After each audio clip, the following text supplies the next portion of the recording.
Hello everyone, this is CJNovo992 and today we're back for another brand new video and honestly, it might not have been pretty, maybe it wasn't perfect, but by God, is it not just nice to finally 1-1? It would honestly bring a tear to a glass eye, and I mean that truly, as it's an emotional one to finally get off the old mark. Now, of course, going in to this game, we know how we've been playing, we know how we've been looking, we know the mess on and off the park in terms of Hampden, so is it not quite ironic that the result ended up being the old cheeky channel favourite of a 2-1? I mean, of course it was. I can't believe whoever overlooked it as Big Dester scores yet again. By the way, he keeps on doing his thing, and Big Cerny makes his mark and shows us all what we were excited about when we brought the baldy, kindy baldy, little bit here there, baldy winger in to the old football club by scoring an absolute screamer that's worth winning any type of game of football, never mind winning the SPFL.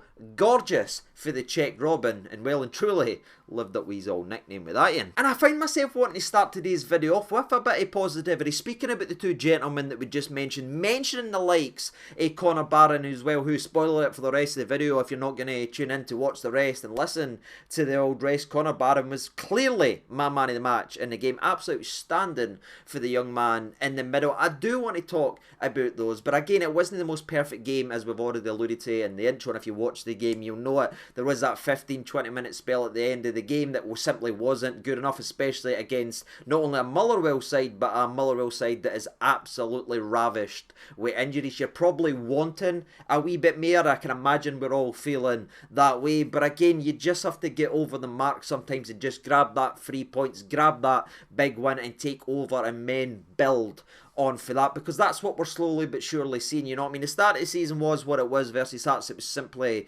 not good enough. We had patterns they play, we had little patches versus Dynamo Kiev midweek that we got enough in it again, especially with the starting 11 we started in that game. And I thought, again, for a large part of this game, especially in the first half, until almost the moment that Tom Lawrence and Czerny went off the park, we were the better side in the game, and some of the football we're playing was very encouraging. Again, when you're losing a couple of players or you're taking off a couple of your key players, the standard that's then left to come in place isn't good enough. But that's no a surprise to anyone. We all know their names, we all know the players, we know the changes that were made, and the drop off was quite scary. But that's no a surprise to anyone. Where I can take it from that game of football is we got the weight off the shoulders, we got the win, we've showed it again, more players are getting the fitness, more players are stepping up, and again the sharpening is starting to happen between the new players and the old players, which should provide a much happier experience over the next couple of weeks. That would be absolutely great, ladies and gentlemen. But again, we're going to be discussing everything if you stay to watch the actual game recap, because I want to talk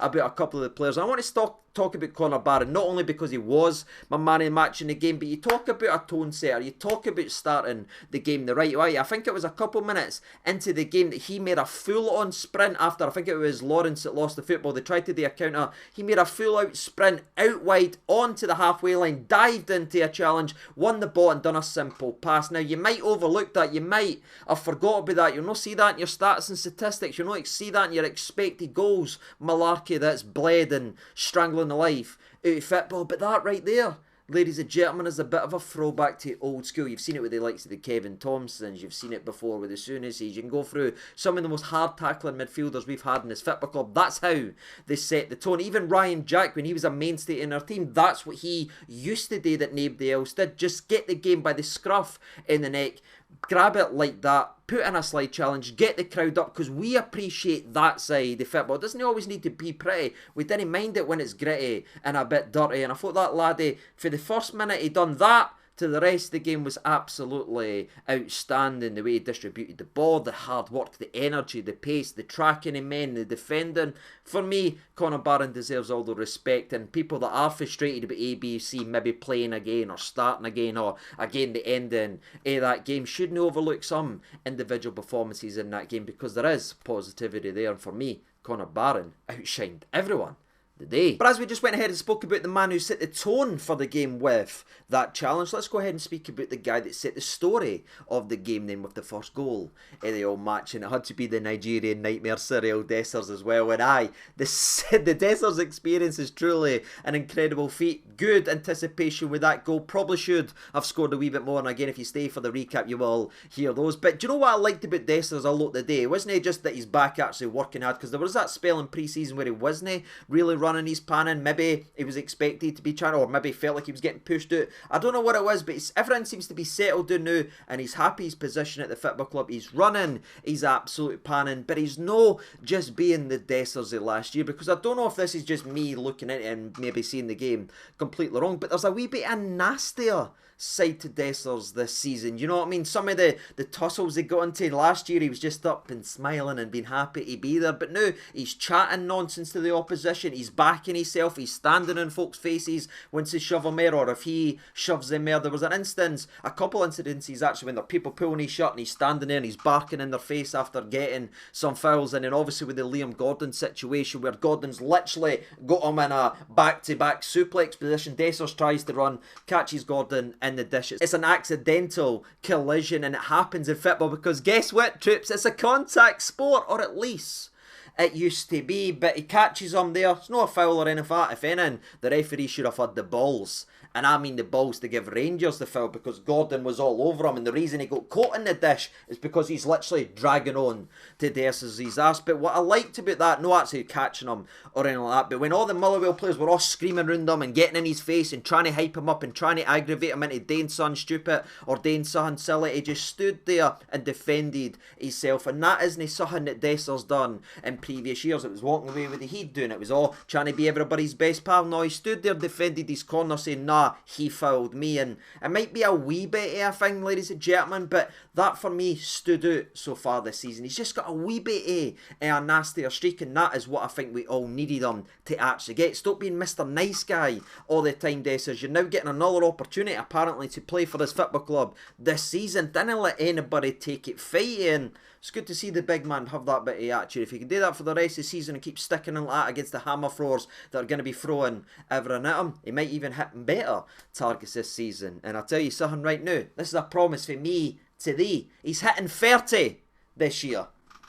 Not goals, I mean literally, he's turning 30 this year on the 8th of December. I don't know why I do it, I just don't know. But last but certainly not least, we need to go ahead and speak about the man that scored the goal of the day, the man that won us the 3 points of the day, the man that's done the most for bald men since Stone Cold Steve Austin in the 90s. It is none other than Czerny, and by God did we need that wand of a left foot again, truly living up to his phenomenal nickname. But if you followed the Dynamo Kiev game, it wasn't maybe necessarily his best, but he'll be remembered for that assist because that was by far the best thing he done in the game. You go into this match and he done a hell of a lot more. Like, he scored a goal, absolutely, and it was an absolute screamer. But if you watch his overall play, he was absolutely outstanding today. He should have had another assist with that incredible pass that he done for Scott Wright to go around the goalkeeper and get it cleared off his line. He should have finished this game with a goal and an assist. And you think of his last two games, that's an assist midweek in the Champions League qualifier, to then arguably should have got another assist today, and he actually scored a match. You're talking about a dirty double spell for a winger that we've not seen in a long time, and the guy's not even up to speed yet. Look at the quality and how much this man stands out. It's an absolute joy to actually watch him, and just his movement and the way he scored that, put them in. I was like, yeah, that's who I looked at for the old player profile. That's him right there. Please don't try to change him. And it looks like, especially this game, we're just letting him go where he wants to go. If he wants to go down the channel, he can go down the channel. If he wants to cut in with the left, he can cut in with the left. And what a quality strike from range, ladies and gentlemen. You're talking about it, right? No ifs and maybes. Throw the wannabe assist off, right? Chuck it right off the table right now. You're talking about an assist midweek and a goal here. When's the last time someone from the winger position went ahead and done that in back-to-back games for this football club? You might be saying, well, that's not a very high bar, ladies and gentlemen, but there's no too many that can clear it. And I'm not sitting talking about because they've got a massive crown jewel like the guy at the Olympics. I'm just saying because they've not been actually good enough to go and achieve that. And that guy's barely fit just now Absolutely outstanding, Czerny. And I think the biggest compliment I can give him that the game changed like that after he went off, because the drop off in quality was terrifying for the game. But I want to focus on the positives right now, and that's him. Absolutely outstanding. By God, did we need a winger? And by God, does it look like we went ahead and got one. And as much as the summer recruitment's frustrated us and the summer rebuilds annoyed us, you're sitting talking about new players coming making a direct impact in this game. One of the summer signings, Corin Barron, again, my man of the match. And if you actually look at it, the two latest players we brought in to the actual books, our two latest signings, both started this game and both scored in the game. Now, granted, Robben's was an own goal, but still, impact and recruitment is vital.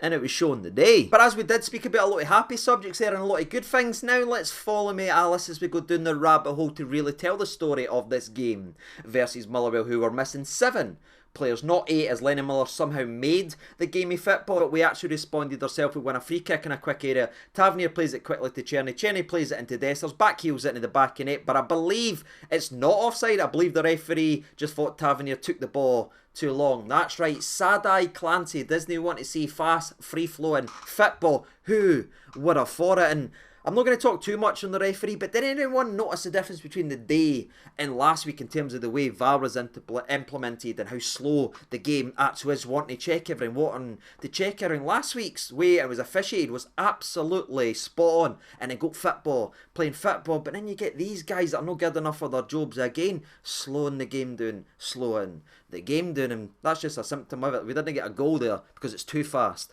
for old sad eyes. But thankfully, even Clancy couldn't stop the shine coming from the dome of Czerny as he takes a beautiful touch inside, actually playing out in the wing position again, touching in, and what a wonderful ball to Scotty Wright, who, to be fair, runs in, takes a very good touch, goes round the goalkeeper, does everything right, but his finish is actually on target. But to be fair to the defender, it's absolutely outrageous bit of defensive goal line clearance, but it's what we've seen constantly in our Rangers start. Now, Scott Wright does keep it alive after getting cleared off the line. He does play it to Dessers, but then Dessers tries a snapshot. He actually shoots first time as well. You're like, but of course, that's also blocked on the line as well. And I was thinking to myself, how on earth that we never scored? And I know people will talk about Scotty, who again was pretty poor overall on the day. I mean, he was rotten, let's be honest with you, but I'm not going to blame him too much. I thought his touch was very good, especially at speed to catch the ball, go round the goal. He's probably done everything right there, but again, even when you do everything right, when it's no your time and when you're going through a bad time or it's just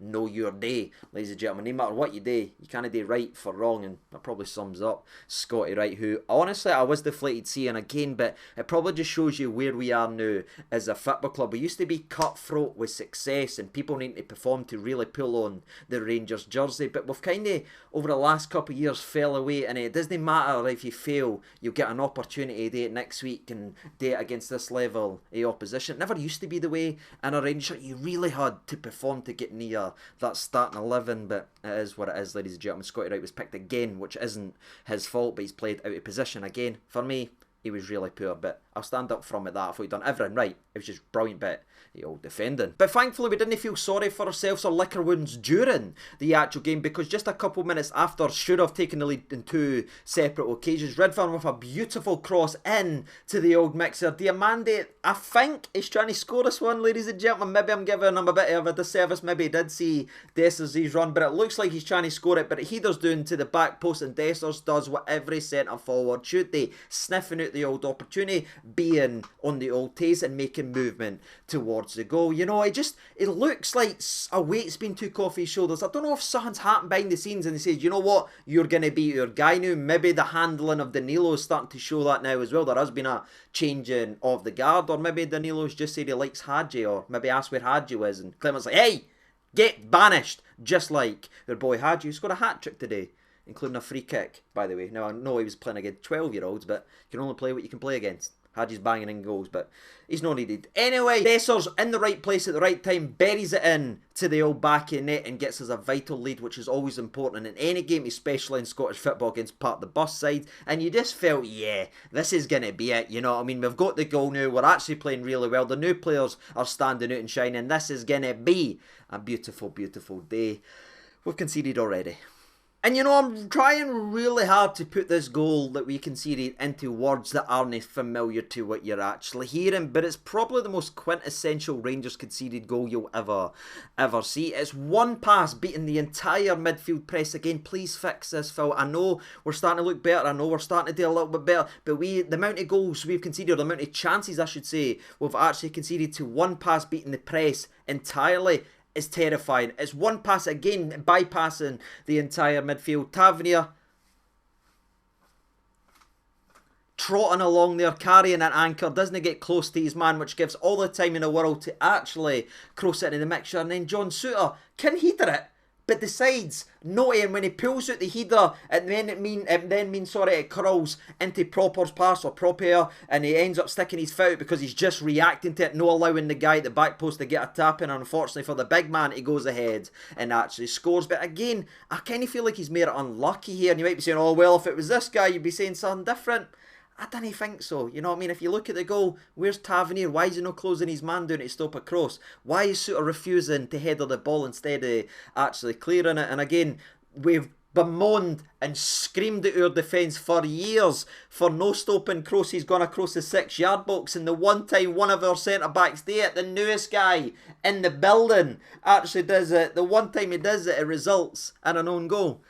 Football's really cruel, innit? But aye, it's the most Rangers defensive goal you could concede in a season, and it was about 60 seconds after we took the lead. Now, you could praise the response from Rangers here by not letting it faze them, but honestly, I'm starting to feel like they should be used to conceding goals like that over the last couple of years. It was unbelievable, but we started to get back to playing our game. We started to create a couple of chances. Tavernier then had a free kick that was well saved by the goalie. We then have a corner that whips in. Ridvan's hits maybe the ugliest corners and the worst corners I've ever seen, but somehow they always, in fact, or more so than not, actually result in a shot on target. I'm like, how? Do it, but we ended up getting one there with John Souttar, his shot is actually blocked, and you're thinking, right, we're building towards something, but what we built towards, ladies and gentlemen, I didn't see quite coming like that, because on the eyes, this is about as beautiful as it gets. Tavernier to Czerny, but Czerny does it all here, you know what I mean? This goes down in the record books for an assist of Tavernier, his first assist of the season, but this is all on the old Czech Robben as he cuts inside with that left foot and just curls it beautifully from outside the box. It's everything we've been badly needing and craving. It's everything we discussed in the player profile video, and to see it come into play like that after spending so long looking at them, it was just a weird, phenomenal moment. And again, I wouldn't say Rangers score too many beautiful goals like that. You know, it doesn't always feel like that, but that was just a breath of fresh air. It lit up the stadium, it lit up the atmosphere, and again, we got a glimpse of the genuine quality we've brought in to the football club, and that quality is just streets and streets above what was playing before him. We started to chip away with more chances. We started to create little moments. Tavernier had another free kick. He actually hit this one a little bit better, by the way. The goalie flaps at it. I thought it was gone in, but it unfortunately, goes just wide. But we just couldn't quite get the second or the third goal in that first half to really kill off this tie and probably open the target on the Motherwell back, despite some beautiful moments. Again, mostly at all, gone to Lawrence, gone to Czerny, gone to Lawrence, playing into Dessers, playing to Lawrence, playing to Czerny. And as critical as I have been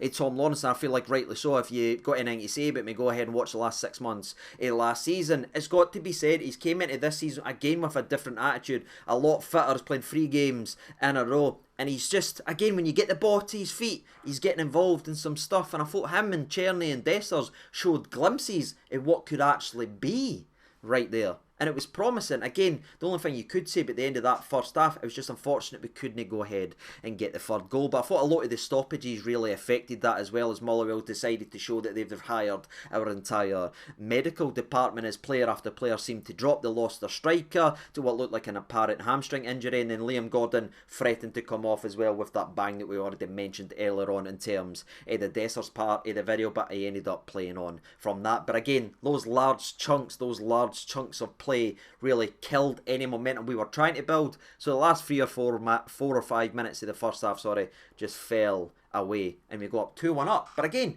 feeling good about ourselves, and I'd argue the best we've looked this season. And all we were hoping was for more of the same in the second half, but it just never felt right in the entire second half, and that needs to be something that Clement addresses. But again, That's when I maybe start to look at the start of this season and everything. We're still finding our feet. We're still getting up to fully match sharpness because the second half just didn't feel right.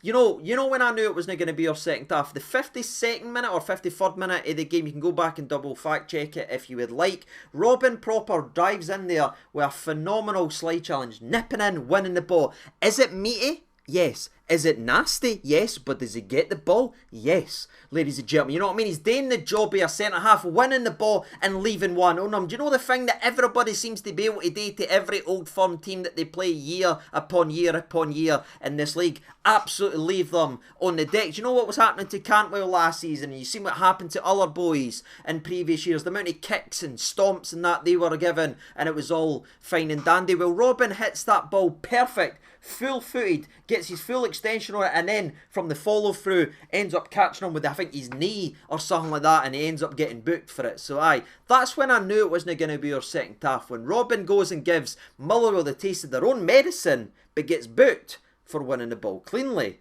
Is what it is. And unfortunately, a couple minutes later, the creativity was then took from us as Tom Lawrence went off the park, and so did Czerny with Ross McCausland coming on and Dujon Sterling. Now, I was excited to see the midfield of Sterling, Barrett and Diamande just a little bit ahead, but again, I didn't want to be like negative towards the laddie, but you're looking at the winging situation, right? We've got the midfield free we want, but then we've got Scott Wright out of position, ghosting for the entire game, and then young Ross came on, who actually was involved in a couple stuff, but we know that's no good enough to really hurt a team. So I thought the midfield free was right, but the wingers were all wrong, because every time we got the ball with the battling midfield, or Diamande played out to the right or tried to play it to the left, it was just fondue after fondue after fondue, and we couldn't get our own way in the second half. And I think a lot of that was given with the personnel that was actually playing, as we never had enough talent in that second half to really turn the sword. And you could argue what we brought on didn't look too much different from what we were actually playing against, and you know what I mean, and what we had in the wing position didn't look too much different than what we were playing against. They could really stand out, and you noticed that. Aye, that's just a symptom of what was going on, you know what I mean. We never had too many quality players in the right areas to really hurt Motherwell, and you know what happens when we do that. You know, we've seen it in previous years. That's been our wingers position in winging starters and wing players in previous years. We know how these games usually go. I mean, technically our last home game versus Motherwell, we got beat. You know what I mean? How horrifically that actually was. And the game started to fall away and fall away. Now, there was a moment for Dujon Sterling from a corner where I think he should score, as Tavernier whips it in brilliantly from the opposite side, curling it inside. Sterling has to score, in my opinion, but he doesn't get it on target. And you're sitting saying, alright, it's starting to get a bit nervy. And then we nearly are our own worst enemies again, with truly baffling, shambolic defending for John Souttar, that if I hadn't seen him doing it in the first half of the goal that they conceded, I'd be absolutely shocked to death by it. As again, it's a ball down the channel that beats the entire midfield. It's a cross into the mixer. He's just got to header it. Just header it away. Head it back to the goalie. Head it anywhere, John. Just get a head on it. But he ducks out it. He let it goes to the back post to a Motherwell player that then plays it in. To be fair, they try and chip it in. Barron gets up and he does it. But from the kick, it ends up sort of scrambling to one of the Motherwell players. I think it's Robinson, who hits it on a half volley and forces Jack Butland into the best save he's had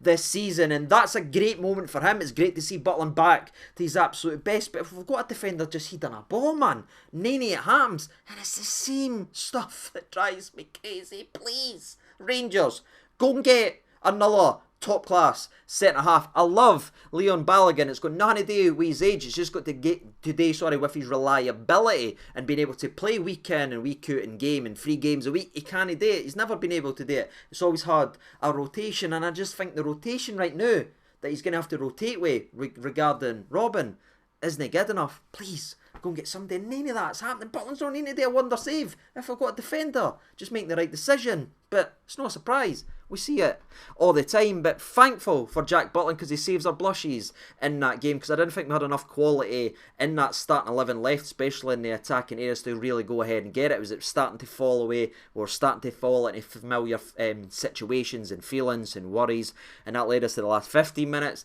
last 10 minutes, last 5 minutes, ball into the mixer, ball after the mixer, ball out the mixer. At this point, by the way, Balogun was brought in for Robben, which again, I understand he was on a yellow card. It is his first start. People can look at the own goal, but I thought the big man played actually really well today. Unlucky to get his yellow card. Fair enough if that's why you're subbing him, but I'd have loved love to see what that game would have looked like if we had a spiny Leon and Robben just tidying things up properly. But again, we hung in there for dear life and we got over the line at the end of the day. And again, Dell came on at one point for Diamande, and no Danilo once again, which again is a very odd situation to actually be in there. I don't know what's happened there, considering how prominent he was during pre-season and how much we were pushing him to be ready to play, to now be an unused substitute in the last 3 games is a bit of a surprise. But that's it, ladies and gentlemen, boys and girls. Again, the second half was really poor, lacking quality, and it was really ugly. But that first half, you can see something in that. And if we can keep the good players on and the quality players, get them all up to speed and add a couple more during what's left of the transfer window, we could really be on. Because for me, what this showed us is we are moving, things are building very nicely, but the gap and the jump from our best players now and our starting players and the rotation options are terrifying, because they couldn't stand out and shine versus the likes of an injury-ridden Motherwell side. So I'm not being negative here. In fact, I'm trying to be positive, but there is a couple of warning spells there in the game. But again, at the end of the day, we won it. We need to move on for it. Hopefully be a bit more better. Let's build it to 60 minutes on Tuesday. Let's build it any longer than that and keep on building. And bring in a couple more players, because there is talent in there. Players are getting better. If we could just add a couple more, we could be a pretty damn good year if we're not relying on players who aren't good enough at this level to take us to the level we want to be. If we want to be winners, we need to add more quality. If we're alright being losers everywhere and hard luck acts, fair enough, keep them in and around the starting 11. But I know which one I'd rather be. It's what I grew up being, ladies and gentlemen. But that's it. What about you? Let me know your thoughts and opinions down there in the comment section below. Connor Barron, mate, absolutely incredible performance. Czerny, buzzing. Dessers, yes. Big goals, big movements, and I thought his overall play was really good today. Probably should have scored another one, but again, he's getting in the right areas. I'll give him that one because he scored the goals that matters. But that's me, ladies and gentlemen. What about you? Let me know your thoughts and opinions down there in the comment section below. And if you are still watching, actually, despite the own goal and despite the yellow card, which doesn't seem great on paper, I want to see a 0 from 10 on Robben's overall performance, because I think it's better than what the stat sheet will actually suggest if you never watched this game. I'd give him like a 6 or a 7 for that. You know what I mean? You have to eventually take son off for the own goal, but he's reacting to another centre-half 5 yards away from him pulling out a header last minute and making sure the guy behind him's no scoring. So I feel like he was unlucky. I thought he played really well today and it was a promising debut. Want to see more from him, so I'll give him about a 6 or a 7. What about you? Let me know. As always, I will speak to you down there in the comment section below, and I'll see you on Monday for the preview, or Tuesday for the preview for the old Champions League qualifier. But until then, I've been CJ92. Thank you so much for watching. All the best, and bye-bye.